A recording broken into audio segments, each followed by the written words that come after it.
Modernism and Postmodernism.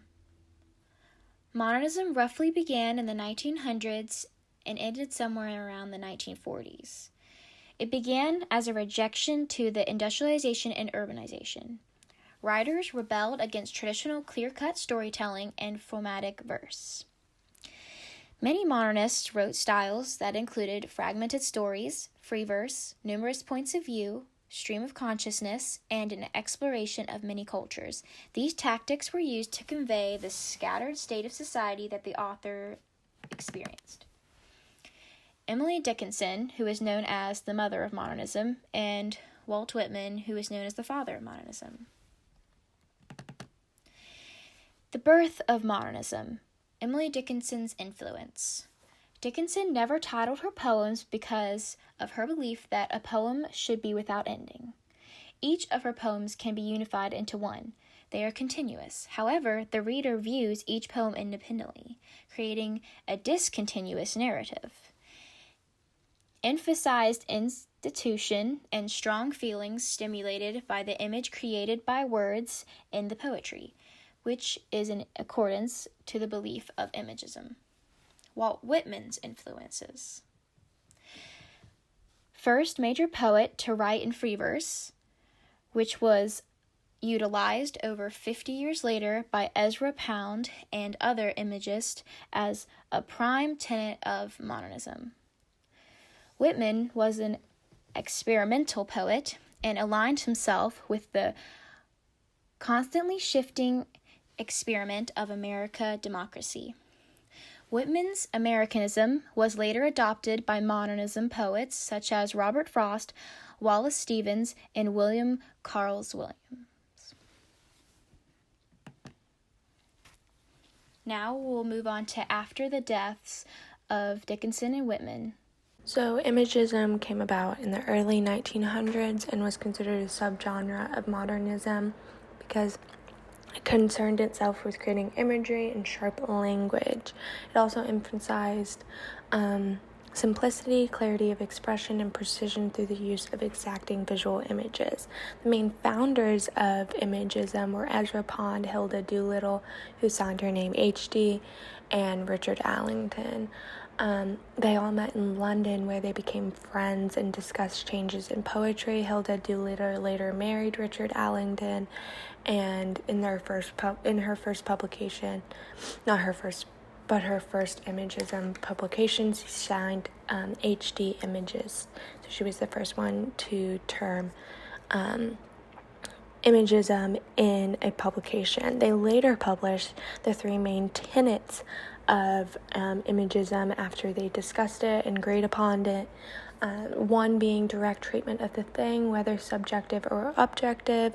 Two being to use absolutely no word that does not contribute to the presentation. And three being compose in rhythm of musical phrase and not in rhythm of metronome.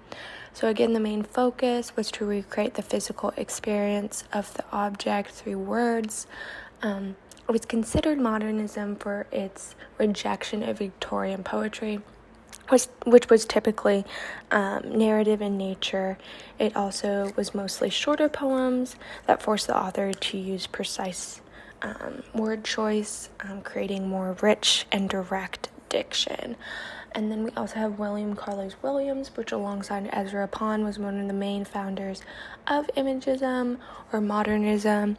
And he was quoted saying, "It is not what you say that matters, but the manner in which you say it. There lies the secret of ages."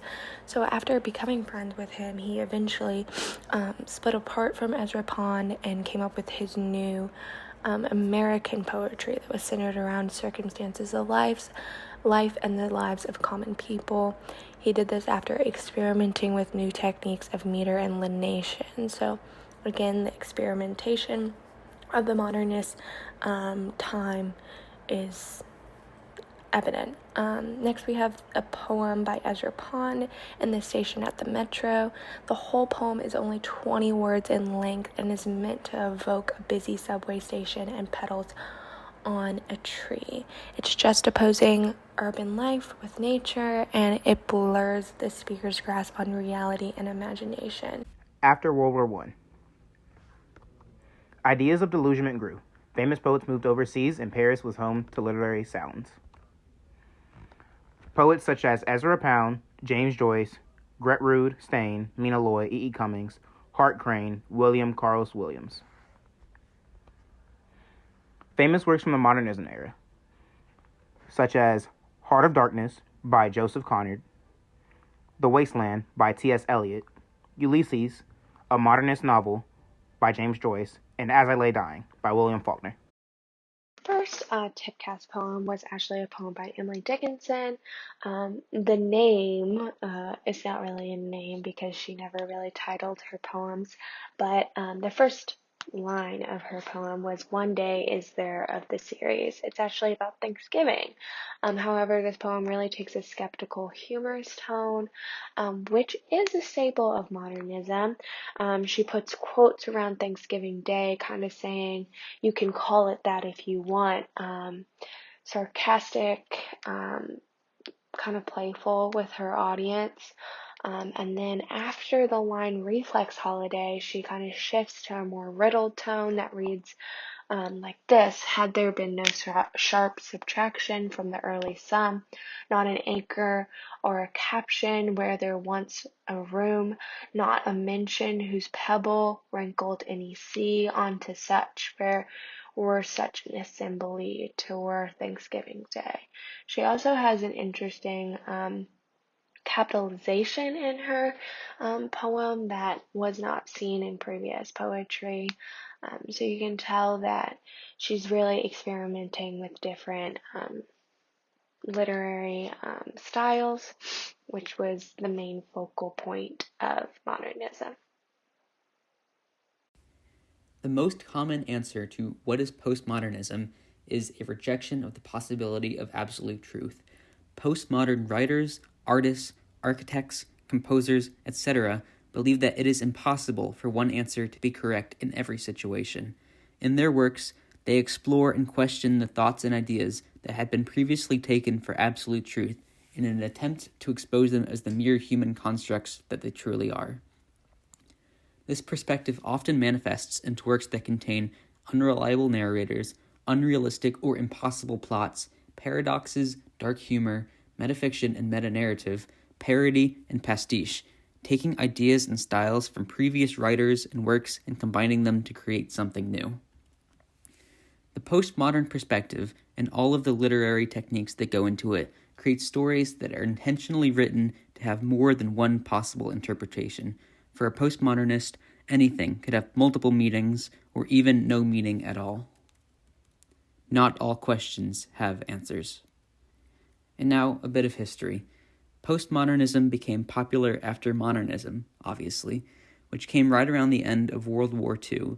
With all of the challenges facing the world in the middle of the 20th century, postmodern art and philosophy served as a kind of escape from all of the strife.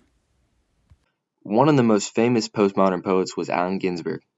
Ginsberg was a poet, songwriter, teacher, photographer, and human rights activist born in 1926 in Newark, New Jersey, and was a major player in starting the postmodern movement.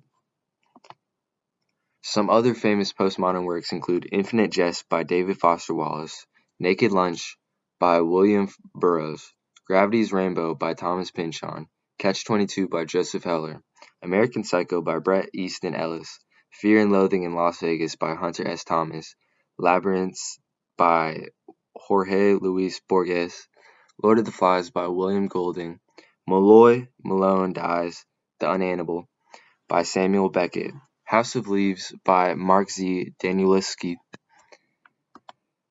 That's pretty much everything you need to know about postmodernism.